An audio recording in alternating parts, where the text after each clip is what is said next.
On this edition of the NESN Red Sox podcast, we give our big takeaways from the Red Sox 4-game series in Houston and preview the upcoming homestand.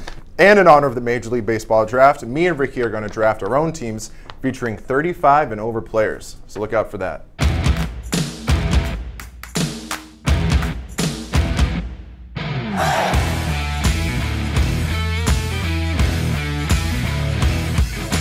What's up, everybody? Welcome to another edition of the NESN Red Sox podcast. A couple weeks off, but we're back in the mix here. I'm Ricky Doyle, joined, as always, by Dakota Randall. What's going on, Dakota? Good to have you back. Thanks. Everything's great. I say good to have you back, but really it's probably my fault. We were, at least 2 weeks ago, they were out. So I was in sunny San Diego, but... Yeah, you've been on sabbatical. Yeah, but we're back in the mix this week, and I think it's a good time. Good time to do a little assessment of the hometown club here, coming off a big series against the Houston Astros. Yeah, how do you feel about your baseball team? Well, we're certainly going to get into that, and it was a good litmus test, I guess, over the weekend. 4 games against Houston. I mean, you don't want to take too much from one series over the course of a 162 game schedule, but it was some interesting things, I guess. Yeah, I mean, some good and some bad from a Red Sox standpoint. Definitely some good and some bad. I mean, at the end of the day, I do think the Red Sox showed us something by losing those first 2 games and then coming back and winning the next 2. I'm not going to get overly excited about a split, but as far as splits go, that's a pretty good one for them. They need to prove that they can beat Houston. I'm not sure how much you can prove that in June, but nonetheless, to come back and win those next 2 games, especially Saturday's game, was the real one. Down late in the 7th inning to come back to win that game. I think it's not hyperbole to say it's probably the biggest win of the year for them. But still, and we'll get into it. It wasn't all sunshine and roses. Well, that's my thing. So as we said here, Red Sox 41-19. Hard to complain with the results there. 1 game out of the Yankees, who have had a mess of a schedule, which we'll talk about a little later on. But I think we have 6. They have 6 games in hand. Yeah, a lot of games in hand due to inclement weather and whatnot that the Yankees have been dealing with. So make no mistake, you are not in first place in the AL East. You are by the numbers, but you're really not. Yeah, I guess. Yeah. Unless you think the Yankees will lose 6 in a row. So. But for all intents and purposes, they're in a good spot. So let's just agree on that.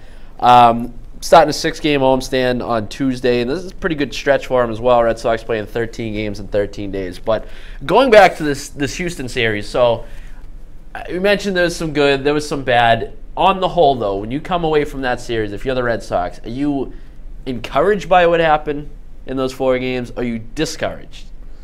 I think, and you got to pick one. Don't give me don't cop out on me here, because I know you want to straddle the fence here, but I'm not going to let you do it. I think overall you're encouraged. Okay. I was going to say I think fans could be a little discouraged, but the Red Sox themselves should feel encouraged because at the end of the day, one of the big things that cost you last year against Houston and really all season was an inability to hit for power. And obviously this Red Sox team is hitting the ball out of the ballpark at a much better clip than they were next season. And homers played a huge factor in them winning the last 2 games of the series. Overall, the starting pitching was good. Chris Sale, I think there's a little cause for concern there, but David Price locked it down in the 3rd game. Rick Porcello had a good start in the 4th. And, the bat showed up. I think overall, they have to feel good about themselves. Yeah, I'm going to have to agree.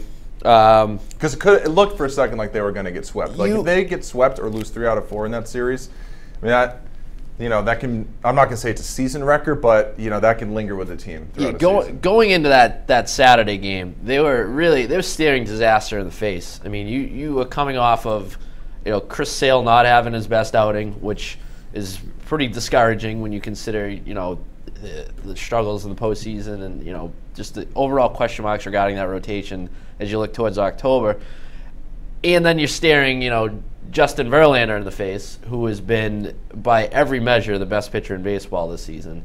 The fact that you can pull that out and then going into on Sunday night, pull off the win there and salvage the split, and getting 2 wins, of which game started by, like you said, Rick Porcello and David Price, 2 guys who, again, I don't think that, there are probably a lot of folks around here that don't have a lot of faith in them come playoff time. Me being one of them. So exactly. So for them to win, a pretty for those two to pull out wins and to start games in which the Red Sox won, 2 meaningful games. I think that's encouraging. And you mentioned the big thing being the power that they showed, and really that's been a season-long trend here, the ability to hit the ball out of the ballpark, and that's why I'm much higher on this team really than I was on last year's team, I guess, at any point, because it is going to be next to impossible to string together hits in October against the Astros, who have that lights-out rotation, against a team like Cleveland, even though they're only a couple games above 500, but you got to imagine. I don't know. I'm down on Cleveland.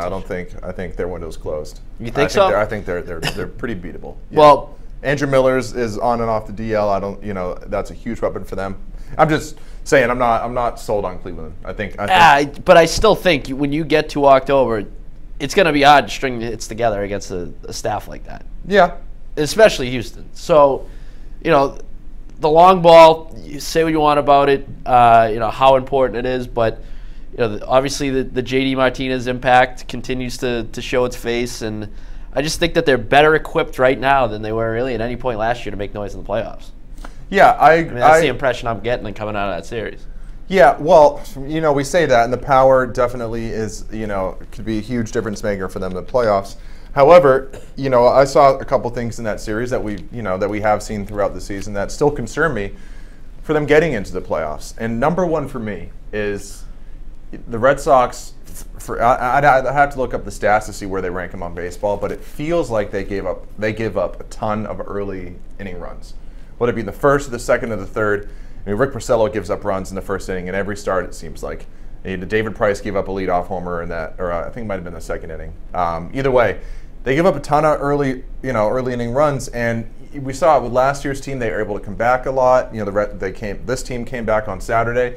They have the DNA to be able to come back and win these games, and they definitely fight when they're down, but it's much, much harder to do that in the playoffs. The teams don't get down 2 or 3 runs and come back in the playoffs too often, and I just would like to see the Red Sox jump on teams more often than they have been, and especially against a team like Houston, because you get down 2 or 3 runs early against Verlander or Garrett Cole, these guys, they're going to shut you down. Yeah. And it's a thing for me that I'd like to see it turn around as the season goes on, but I don't think it's going to change because I just think it's who they have as pitchers. Their staff is a staff that gives up a lot of early inning runs. Yeah, I think of Porcello especially. Even Erod and especially Drew Palmer. Notorious to that throughout his career, yeah. Yeah.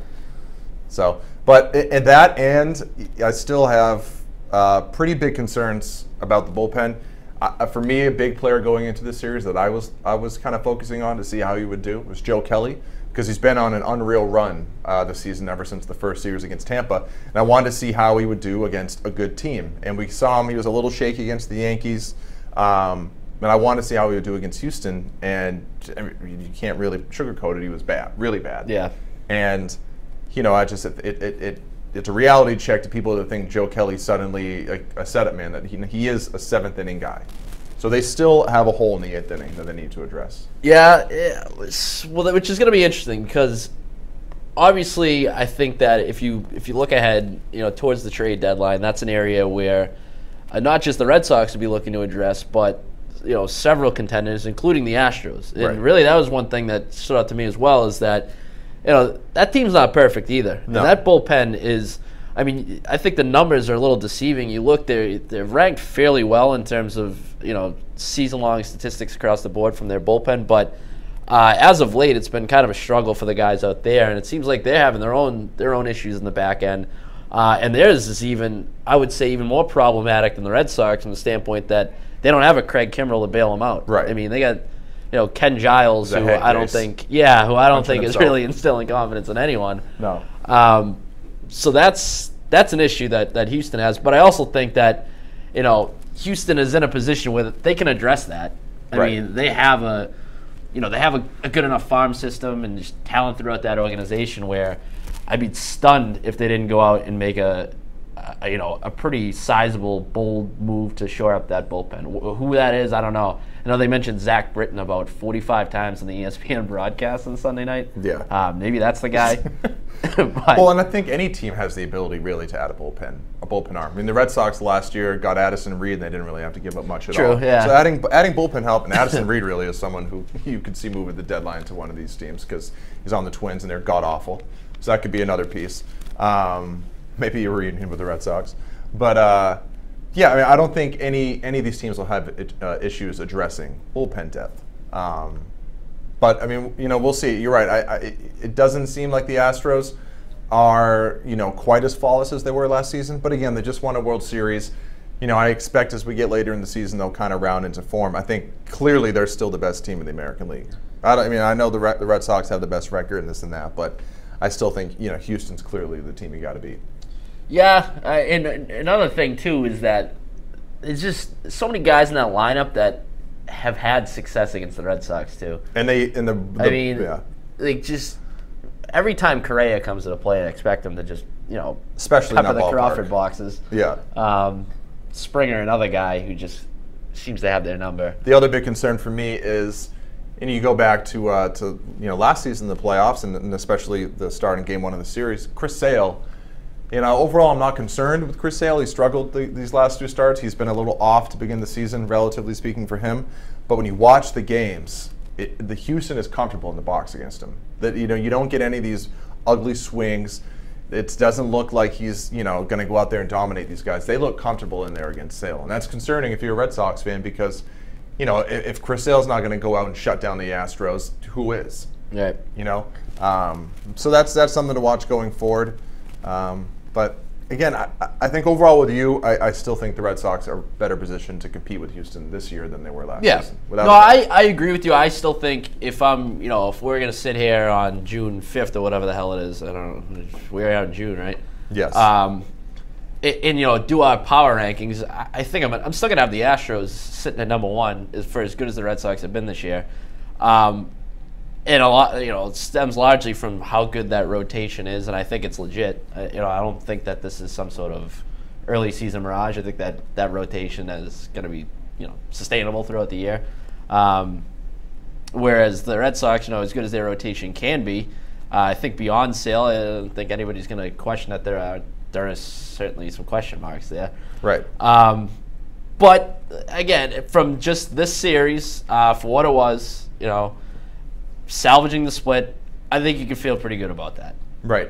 You can. And again, for me, it's just, I guess, if you listen to this show, you probably realize I've, despite the Red Sox success, I've had reservations about them all season, largely because they still, with outside of a few changes, feel largely like the same team.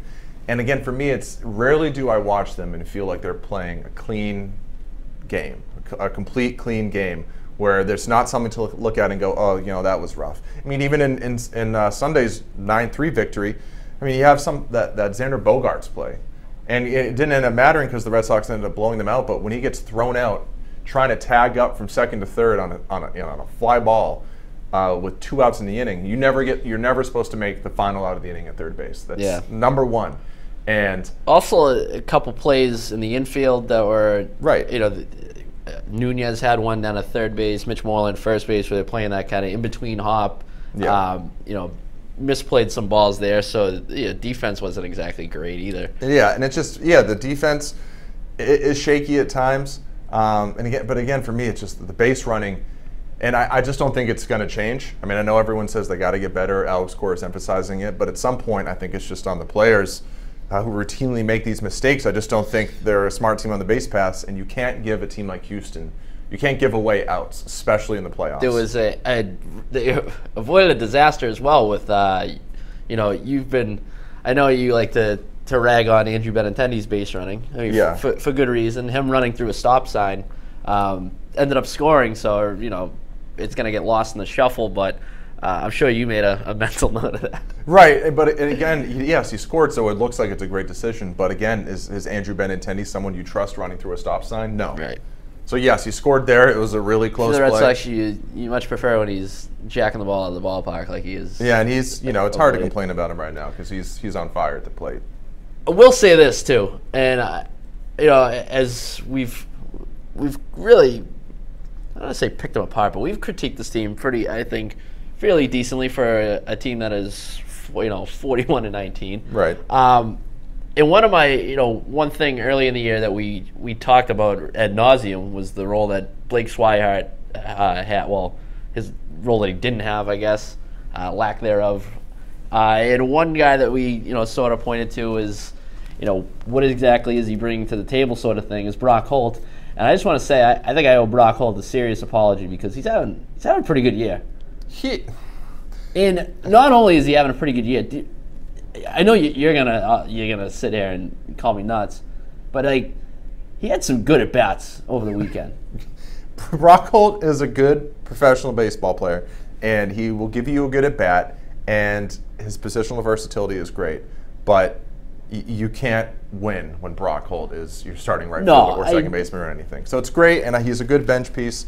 I guess maybe I would backtrack on my feeling earlier in the season where I think Brock Holt should be off the team and they should have kept Marrero and definitely prioritized Swihart. I still feel the same about Swihart, but the more you watch, I think talk of Brock Holt's hitting demise might have been overblown. I think he clearly can still hit a little bit, so he's a valuable bench piece. There might have been something to the whole he wasn't healthy. Right. I think it's so tough to figure out with certain guys how much they're hindered by a specific injury or whatever.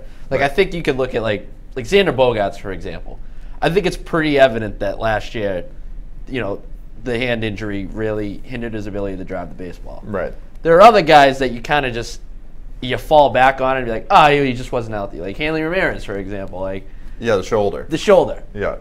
Was it really the shoulder last year, or was it just the fact that it's a case of diminished skills? Right. So I'm thinking maybe with Brock Holt, maybe there was something to that the lingering concussion and the vertigo or whatever else. Right, and we never really know how those are affecting guys. Only they really know. Exactly. So maybe there was something to that, and maybe it's undersold overall too how important he kind of is going to be to this team. I agree with you. I don't want Brock Holt as my starting, right fielder or second baseman or wherever he finds his way into the starting lineup when somebody goes down with an injury or whatever. But with whatever Dustin Pedroia is dealing with, which right now doesn't look good. Yeah, he seemed to go through everything. He even they insist they went through the entire process the way they should have. No regrets, no regrets. And what does regret mean? He lands back on the. You ever see that commercial? No. Regrets. I don't know what regret means. I think it's a Snickers commercial. Okay. The tattoo. No, I have no idea. YouTube it. Okay. Anyways, so with him dealing with whatever he's dealing with, there's gonna be a lot of opportunities here you're gonna see a lot of Brock Holt. For better for worse. For better or worse, and so far he's making me look like an idiot. Brock Holt can hit with with limited playing time, but we saw in a season where he was able to basically play every day. He just can't keep up the hitting numbers. So if you just play sparingly as a fill-in guy, when someone gets hurt, maybe he has some extended time. I think he's a valuable piece. But if Brock Holt is getting at bats for you in the postseason, you're a worse I don't think you want that. No, he's certainly a guy you just want to kind of have at your disposal. Yeah. Bringing a little energy. He's giving a little something. He's giving a little personality. Yeah. Hugging guys, the Brock calling the Andrew Benintendi home run. So, and I am glad that Blake Swihart is finally getting a little bit of an opportunity here. I know they still don't have a position for him, and his numbers are still down. But I think he's put up good at bats. He's been making loud outs, whatever the heck that means, and he had an RBI base hit the other night, and I'm glad to see him get some at-bats here, if for no other reason than just, showcase what he can do. He can be a valuable trade piece for you. I still want him on the team, but it's probably unlikely at this point. But I do like that he's finally getting a role here. Yeah, it's still kind of an undefined role, though. It still feels awkward to me. It is awkward. None of it makes sense. It still feels kind of forced. And also, my big thing with Swihart always, too, has been a whole bunch of his value, as a prospect and, as a potentially as a franchise cornerstone, or whatever you viewed him when he was coming up to the system, was tied to the fact that he was a catcher. Right. His offensive ability plays up as a catcher. I don't look at him as a first baseman or an outfielder. As a first baseman or a corner outfielder, I'm like, that's not exactly the type of production I'm looking for. So, I don't know. And you have to assume a team that's going to trade for him is doing so because they want him at catcher. Yeah, doing so under the assumption he's going to be the starting catcher. So it is. It's just weird. But so anyway. It's a weird fit. He is going to apparently catch a game this week, though. Really? That's what Alex Cora said. Game is yet to be determined. I didn't see that. Interesting. So we'll see what game he gets into. Probably call a no-hitter. Yeah. we'll see what happens there. But I don't know. It just still feels awkward to me. Yeah. If he starts producing and turns those loud outs, as you call them, into hits, then I guess it doesn't matter where he plays. What a stupid term loud out is. Yeah, you got out. You did sucks, not get a base hit. But shows up the same in the box. But he is putting up good at bats and making solid contact. So we'll see. So, like I said, he's probably. It sounds like he's going to catch a game this week. Stephen Wright starting Tuesday, which is tonight as we're recording this. So, do we know yet? What's the plan? Are they just skipping Pomeranz and giving him a breather? Pomeranz is this is basically just a spot start. Give every guy an extra day of rest. Okay. See what which is Stephen Wright fine. can do. Which is fine. I mean, you're kind of backing yourself into a corner if Pomeranz flops again and you use Stephen Wright in a spot start situation. Don't have him to bail you out. But I got to think that we're coming up on a make or break situation here for Drew Pomeranz with regards to this rotation. And I mean, this Stephen Wright pitches well in this start. Pomeranz comes out and looks like he has for pretty much the entire season thus far. You making the move? I mean, it's. Yeah, and when yes, that move is going to be made, in my opinion, eventually here. I just don't see, unless Drew Pomeranz somehow turns it around. And even when he does, if and when he does turn it around, it's not going to be like, you're not going to get a front of the rotation type of guy. I know he had a good run last year, but we've seen enough from this guy. We know what he is. It's 5-6 innings max, high 80s, low 90s. Like he's not going to overwhelm you. And so, regardless of what goes on here, I think I don't want to say they're lucky, but the fact that Anderson Espinosa went out to San Diego and ended up getting Tommy John made people forget that you gave up your best pitching prospect in years for Drew Pomeranz. But regardless, you can still look at this and go, is there really not somebody better they could have gotten for one of the best pitching prospects in baseball? Like, this is what you got, a fifth starter that can't stay on the mound. Like, it's tough to swallow. Given his contributions last year, I find it hard to retroactively rip that deal. I don't find it difficult at all. I mean, they knew what they were getting, a guy who was a reliever that converted to being a starter, has never been able to give a team more than 5 or 6 innings. He's never had overwhelming stuff. If his curveball isn't otherworldly on the day that he starts, he's not going to be that effective. And I just, Anderson Espinosa was one of the most highly touted prospects in the game, and to think that all you could get was Drew Pomeranz has always been tough to swallow for me. Even if Anderson Espinosa turns out to be nothing, that doesn't matter, because at the time, he had a lot of value.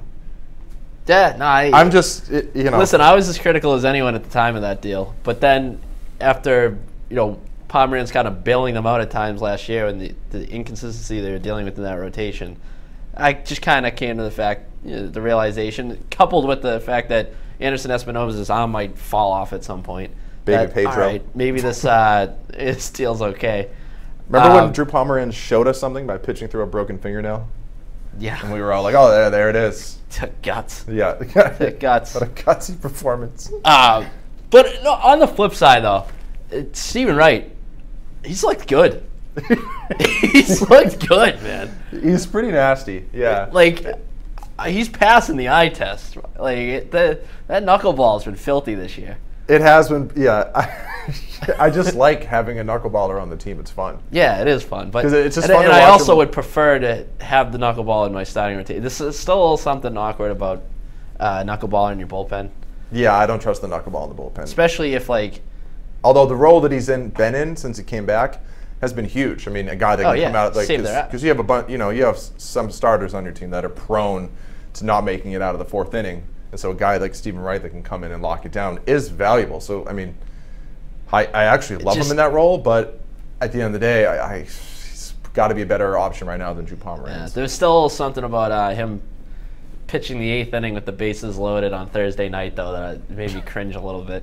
But it is the funniest thing about get out of it, but maybe it's like, ooh. The outrageous thing about Stephen Wright to me, I just violent knuckleball. I start cackle laughing when I watch him because he'll have these innings where he throws 12 pitches and strikes out all 3 guys. He just goes up there, lobs 10 knuckleballs at him. They all swing and miss, and you're back in the dugout in 3 minutes. It's beautiful. And it's just yeah. It's just a weird thing to watch. But is he starting tonight or on Tuesday? Yeah. Okay. Yeah. So we'll see. This will be interesting. So we'll see how this shakes out this week. But I agree. I think that this is. It would be a good matchup for him. I mean, Detroit's coming off of a doubleheader. That you got to think they're a little gassed. Yeah. Maybe you can catch them with some slow bats. This could be the week of the move, though. You might see a shake-up in that rotation. You might. At the draft going on right now, too. You have any interest in the MLB draft? No. Nah. No. I'm more interested in the Rule 5 I admire draft. the MLB's attempt to turn it into a spectacle. 5-hour program last night. Yeah, that's a little over the top. But if the NFL draft feels long, how watching a 5-hour MLB draft? It's one of these things where it's never going to catch on. No. I mean, for obvious reasons, you just don't have the national exposure for these kids that are in high school and in college baseball. Right. You're not getting a lot there. So no, I'm trying to and because a lot of these guys are going. And the Red Sox drafted Tristan Cassis, third baseman, maybe future first baseman, and he's going to, I think, University of Miami, Ohio. So how can you even get buzzed for him? He's going to college. So well, no, he's probably gonna sign with the Red Sox. Forego his commitment. I thought I read that he was going to Miami, Ohio. He's committed, but I think he'll end up signing. Oh well, either way, regardless of whether or not they go to college, I mean, very rarely do these guys make it up in less than you're talking about years. 18-year-olds. Right. So it's hard to get buzzed about them right out the chute because you're like, well, wake me up in a couple years when they're up here. Now, that said, I mean, it doesn't take away from how important I think this draft is for them. I mean, they desperately need to replenish that farm system after the trades. And I think the drafting Cassis is, because what we hear about him is, he's a corner infielder with huge power, shaky ability to make consistent contact. So he's got a lot of work to do. But it's about the raw power, and I think that's probably a sign of how the Red Sox are going to go here in the coming years in the draft, because as we see with the trend in baseball, it's all power right now, all homers and strikeouts, and the Red Sox haven't developed power in. I mean, I know Mookie bats, but he never profiled as a power guy. Benintendi has some, but they haven't really developed a big, like a JD Martinez type in years. We touched on this earlier, when we were just shooting the breeze on the newsroom. Who's the last power hitter that they developed? I can't even think of it. Will Middlebrooks first season? I got anything? Yeah. I don't know. I can't think of anybody off the top of my head. Move on. That didn't have questions. You know what I mean? It's been a long time. So, and the game's going that way, so I think them drafting power is a sign that that's what they're prioritizing right now. I got to think it's going to be power and pitching. Again, for every team probably wants power and pitching, but I think that's what you're going to really see them go after here in the coming years. It'll be interesting, not just with the Red Sox, but if teams really start to trend towards picking, based on raw power, college hitters with raw power. There's one guy, Seth Beer from Clemson, who a lot of people had going to the Red Sox in mock drafts, and he pretty much projects as a DH. It's just weird to think you're picking a DH in the first round of a draft. Yeah. But yeah, like you said, I think that kind of speaks to the way the game's trending a little bit. I think the Yankees drafted an ambidextrous catcher. I saw last night. Oh, did they picked him? Yeah. I read a little bit about him before the draft. Yeah, they took that guy, whatever his name is. Jeez. Good luck with that. Well, here's this is an exercise we were doing. What we decided to embark upon, for better or worse. Now, with the draft, you get all the mock drafts. Redrafts is another big thing you see this week. We actually did a few on NESN.com last year, I think. Just any way that you can tie in the draft to your baseball coverage. Another big one is guys. You start looking at guys under 25. If you're starting a team tomorrow, who are you gonna pick? Well, we decided that sucks. That's overdone. So we're going to start teams with guys over 30. More so, it's easy. It's easy. It's easy to go, if I could do it, I'd redraft What we're going to do here is we're going to draft teams with guys over 35. Okay. We're going to get the elder statesman of the league. Believe us when we tell you the pool is loaded. It is absolutely stacked. I'm looking at the list that you compiled, and Jeff Mathis is the first name on the list. So that just tells me this is going to be a real humdinger. Yeah, Brian Dunsing is another big one. Probably won't make it in our draft. So what are the rules here? We'll each pick a starting lineup of 35 plus? Yeah, we're each just going to draft one for each position. and then a starting pitcher, a right, a relief pitcher, and a bench guy. Okay. Good guy on the bench. And let's go over a couple ground rules here. So the guy, as long as he turns 35, I think, in the calendar year. Well, okay. I don't have a list of players that meet that criterion, but okay. So what do you got here? I just got all 35. These are just all 35. All 30. There's nobody that's. There's a few guys that are 34, the fringe 34, I think. Nope. Everybody on here is 35. Joey Votto is someone who will be 35 by year's end, and there are other players. So is he? We can use Joey Votto. Okay. There are a few other guys, but to be completely honest, they're not on this list. So. Whatever. We'll figure this out as we go. This is going to be a train wreck, anyways. But okay. I just want to see who we come up with for the team. So who gets the first pick here? You can get first pick. You want to flip a coin or something? You have some sort of what do we got? We got a hockey puck. Let's flip a hockey puck. Okay. What's heads? Bruins logo? Because what else would we flip on a baseball podcast? The Bruins logo is heads. The NHL logo is tails. Call it in the air. Heads. All right, you got the first pick. Okay. Go ahead. Pick your old guy. With the first pick in the 35+ draft, I am going to select. All right, let's breeze through this. Come on, baseman. you got 4 seconds to make a pick. I'm going to pick David Freese, third baseman. David Freese? Yeah, I want a guy that I know can put up quality at bats in the World Series. All right. So I'm going David Freese, third base. All right, clearly you're all about intangibles. Yep. All right, I'm gonna take the guy who the Red Sox just faced this past weekend, who wants to play another 10 years. Okay. Justin Verlander. Justin Verlander. I'll take the guy who's the best pitcher in baseball right now. Okay, that's a good one. But David Freese, I appreciate that's. Again, I just want quality at bats when it matters most. No, don't we all? And okay, so my next pick, catcher. I'm going to go with Yadier Molina. Ooh, that's a good pick. Again, I want glue guys. Yeah. Again, you make the case that everybody on this list is a glue guy because they're all ancient. Yeah. But I'm going with the glue catcher. Fat stack of glue guys. I'm going to take the aforementioned Joey Votto. You got to take him? I just, we're all about getting on base for my team.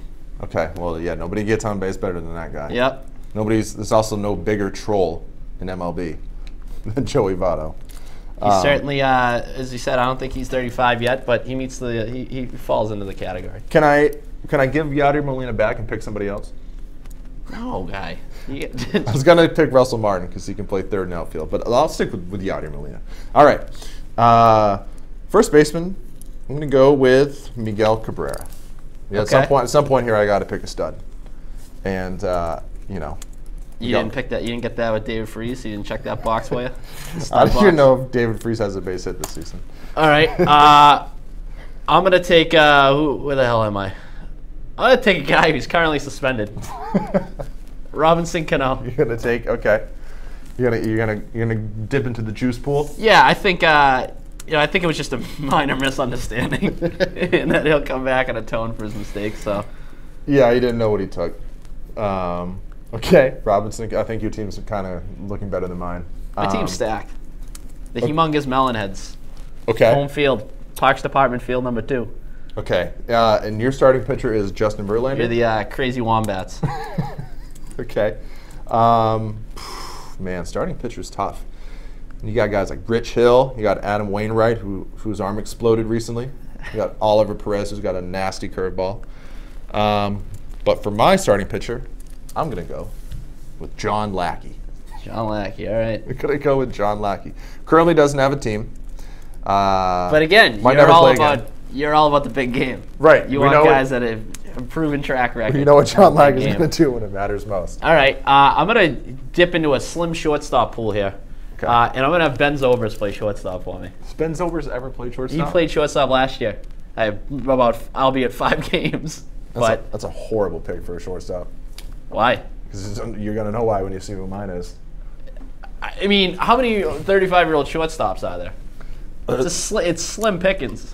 True, but I'm taking a guy who's going to be able to bounce around the diamond for me. So. Okay. All right, so you're going Ben Zobrist. Ben Zobrist is a good pick. I like Ben Zobrist. I'll go shortstop then, and I'm going to go with. I'm going to go J.J. Hattie. Again, I now have Get out of here. I now have 2 guys on my team that aren't even playing this season. But J.J. Hardy, a guy who can hit the ball out of the ballpark, good veteran player, good defensive shortstop. Okay. Yeah, I'm going to go with J.J. Hardy. I'm going to solidify the hot corner with Adrian Beltre. Yeah, I should have. On second thought, maybe I should have picked him over David Freese. Yeah, my team's going to blow yours out. But let's keep it moving here. Okay. In the outfield, I'm going to go with. This is tough. I know we're supposed to keep it going, but I'm going to go with Hunter Pence. We don't have to have exact positions in the outfield. I would just pick 3 outfielders. Yeah. We don't. They can move around. Yeah, good. We're going to have a lot of shifts on that team. All right. I'm gonna take Nelson Cruz. Let's stick with DH. Nelson Cruz. Yeah. Oh yeah, I forgot to mention DH. We can obviously do a DH. And Yeah. you're doing Nelson Cruz? Yeah. Well, I'm going to counter with Victor Martinez. All right. A couple of DHs coming off the board. You're picking guys who are actually closer to 35 and capable of playing. All my guys are 40 and can't play. The clubhouse chemistry is where the difference is going to be made. Right. I only need to win 1 game. Let's go to the outfield. Look at a guy who's having a year. Nick Markakis. Nick Markakis is 35? I think so, yeah. Let me double check that, but you call my bluff on this? I would have picked him first overall if I would have known. What is Nick he? Markakis. Oh, no, he's 34. Turns 35 in November. Does he make the cut? No? I'll give it to you. That's unfair. Nick Markakis. All right, fine. He's the best hitter in the National League right now. No. We'll take him off. We'll take him off the board and replace him with Brett Gardner. Is he 35? Yes, he is. Brett Gardner is, no, he is 34, I believe. Check real quick. Oh, man, we're splitting hairs here. 34. He turns at the end of the season. You can do it. You can do Brett Gardner. Give me him. You can do Brett Gardner. Okay. I am going to go relief pitcher. Jerry Blevins? You really strike me as a Jerry Blevins guy. No, I'm between Chad Qualls, Blaine Boyner, or all right, just pick one. I'm gonna pull the plug on this. It's taking way too long. Jim Johnson. Jim Johnson. All right. Jim Johnson. This guy's closed games before. I'm gonna make my pick, and I'll let you take 3 picks in a row. I'll take 3 in a row. We're gonna speed this up a little bit. Okay. All right. So I'm gonna. You just take Jim Johnson. Yeah, Jim Johnson. It's a good pick. Let's see. What do? I need a catcher. I'm gonna take Russell Martin. Russell Martin. Another guy with some versatility. Nah, that's a good pick. That's a good pick. So yeah, I'll let you take 3 in a row. Okay. Take Okay. 2 outfielders and a second baseman. Okay. Is that what you need? Yes, it is. Second baseman, I'm going to go with. You can. You're trading up in the draft, and you send me cash considerations, right. future compensation. Second baseman, Chase Utley. You guy that wants. If you Google Chase Utley, the first photo that shows up, he looks incredibly old. Yeah, and I also want a guy that's going to spike you at second base. Yep. So I'll go Chase Utley. Man, this isn't easy. Outfielders, I'm going to go with. Geez, how many outfielders do we even have left on this list? I'll go Jose Bautista. Okay. Throw him out there, and my last outfielder will be. I can't pick Ichiro, can I? I can, but I'm gonna go Shin-Soo Choo. Okay. Another good on base guy. Yeah, I'll go Shin-Soo Choo. All right. I'm gonna take Curtis Granderson. Oh, that's a good one. I didn't even see him. Is another outfielder. And I'm gonna round out my outfield with let's see here. Remember, you have one more. You have a bench spot that you can fill. No, I know bench spots. Yes, there's a bench spot. I know who I'm picking with my bench 162 spot. games these guys are playing. Yeah, if someone gets hurt, you need a bench guy. All right. Sheesh. Give me Rajay Davis. Rajay Davis. Yeah, you looked great last season. That has to slow down a bit. We like the speed factor. Another guy, clutch. Can't help but think of that World Series home run. And then a reliever. As much as I want to take Jerry Blevins, I'm going to take Ryan Madsen. Ryan Mad Madsen. Dog. Not Fernando Rodney? Not going with the Yacha? No. Okay. No, we're doing a bench guy. All right, hurry up and pick a bench guy. I'm going to go with Chris Iannetta. Catcher. Why did you want to extend this to pick Chris Iannetta? I just think he's a good catcher that gives you quality at bats. All right. I'll take a bench guy. Mine's going to be Mark Reynolds. Take Mark Reynolds to hit me a bomb off the bench. Mr. Irrelevant, Mark Reynolds. This is a good pinch hitting candidate. Yeah. I think A-Rod will tell you, won't hesitate to tell you the kind of power Mark Reynolds has. No, it's illustrious.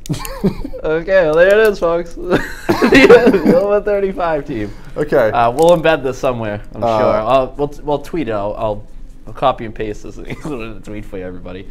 To see how bad you're going to get your ass kicked. Yeah, let's. That was fun. 35 let's go over our teams real quick. One last go through. All right. Run them down. Honestly, I forget who my center fielder was. I don't know. Either way, first baseman Miguel Cabrera, second baseman Chase Utley, third baseman David Freese, shortstop J.J. Hardy, outfielders Hunter Pence, Shin-Soo Choo, whoever I can't remember. Jose Batista. Catcher Yadier Molina. Starting pitcher John Lackey with the mole. Reliever Jim Johnson coming in to shut the door. And Chris Iannetta coming off the bench. And Victor Martinez in the DH. All right, round the horn for me. I got Joey Votto, Robinson Cano, Adrian Beltre at first, second, and third, respectively. I got Ben Zobrist at short. They're going to have him dust off the glove there. Outfield, Brett Gardner, Curtis Granderson, and Rajay Davis. Got Russell Martin behind the dish. I got Nelson Cruz DHing, hitting bombs. Justin Verlander taking the ball to start the game. Ryan Madsen shutting the door in the ninth. Mark Reynolds going to add a pinch hit home run here. Sprinkle that in here and there. What about, real quick? Total dominance. Real quick, you got to draft a manager over 70 years old. I'm going Jim Leland. Who you got? I don't know. I think Ron Gardner. Not Ron. Start looking up birth certificates here. Tony La Russa might be over 70. Yeah, give me him. All right, so I think the fact that I have Jim Leland ultimately puts me over the edge. Yeah. In a game between our two teams. So overall, I'll take my team's odds against the likes of Adrian Beltre. Maybe we can set this up at some point in the near future. We'll have we'll reach out to some agents and we can put this game together. Okay. We'll host it in Brighton. Maybe by the end of the season, half the guys. Smithfield and Alston. Yeah, maybe by the end of the season, half the guys on my team actually will be playing. All right. We got 3 minutes left. So yeah, we got to get out of here. I think some people coming into the studio to do things that I'm going to guess are a little more important than the over 35 draft, at least in their opinion.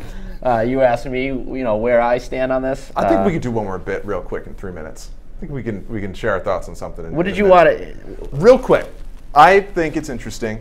If you didn't see over the weekend, Russell Wilson is partnering with a group from Portland, Oregon, trying to bring a Major League Baseball team to Portland for the first time. And that comes roughly a month after Rob Manfred said that MLB wants to expand and is considering Charlotte, Montreal, and Mexico City, among others. Real quick, Ricky Doyle, where would you like to see a Major League Baseball expansion franchise go? Okay, here's one that I kind of want to see just because I'm curious as to how it unfolds. Mexico City. Okay. Because the elevation there.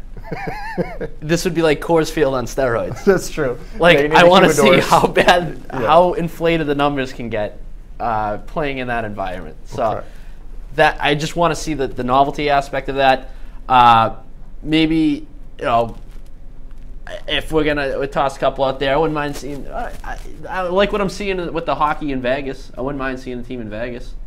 Vegas would be cool. Especially with the whole, just like sports betting is about to really take off. You might get a team in Vegas. I don't know. I think that'd be pretty interesting. My pick is Quebec City. Yeah? Canada. Okay. I don't know. So you're going north of the border. It's probably too small for a baseball town, but I think it would be amazing. It's either that or Jackson Hole, Wyoming for me. Jackson Hole's waited long enough. Coin flip. I think they flip the puck. But in all seriousness, I think a team in Portland would be cool. That's what. Yeah, it'd be pretty legit. It's Portland, Oregon. And you can call them the Portland Loggers, which would be a great name for a team. That's not bad. Swinging big sticks. Yeah, there you go. It bombs. Right, the Portland Lumberjacks, whatever you want to do. All right. Well, we got to get out of here, for better or worse. Thank you, everybody who stuck around with us here and who beared with us as we had a couple weeks off of the NESN Red Sox podcast. And we'll be back better than ever next week. We will be. Pretty big homestand coming up for the Red Sox before going on a rather lengthy road trip. Like I said, 13 games in 13 days. So it's not quite the grind that the Yankees going to have to deal with in their little snafu, their scheduling snafu. No. And a little dispute with ESPN, but still pretty grueling schedule. So we'll be back probably next week, reassess that. But yeah, it was fun. We'll put out 35 and older teams out there somewhere for you to really sink your teeth into. But I certainly know who the odds are favoring in that matchup. Yeah, I know. I'm not really. I thought my team would turn out better than it did. So. All right, everyone. Thanks for tuning in. Catch you next week. See ya. Later.